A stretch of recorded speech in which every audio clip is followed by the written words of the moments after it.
McDonald-Cerclage is performed in cervical incompetency to reinforce the internal os so that preterm labor or mid-trimester pregnancy loss is prevented.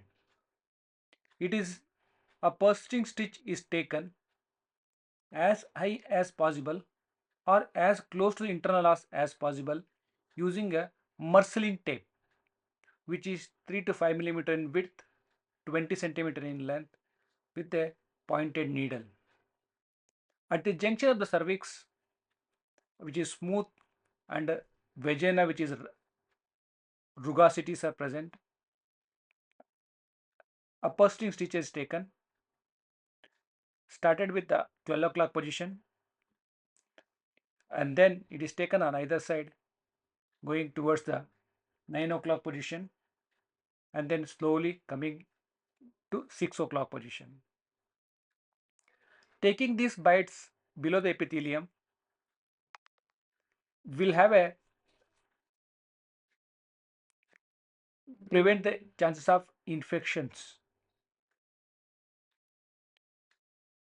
McDonald-Cerclage has a success rate of nearly 80 to 85% of cases, especially in those patients, those who are having a history of preterm labor, and little better rate like 87% in those patients those are having a ultrasound is an indication where a cervical length in a 12 to 20 weeks of gestation age in a singleton pregnancy, if it is less than 25 millimeter, and a multiple pregnancy it is less than 15 millimeter, or a progressive shortening of cervical length is noticed. In those cases, it carries a significant better results when compared to a past history of cervical incompetence. The exact mechanism is not known. Maybe it reinforces the internal loss, holds the mucus plug in the cervical canal, prevents the ascending of infection to the uterine cavity, or prevents the uptaking of the cervix. Thus, it prevents the preterm labor due to the cervical insufficiency. So, this is a short video done to demonstrate the McDonald-Cerclage.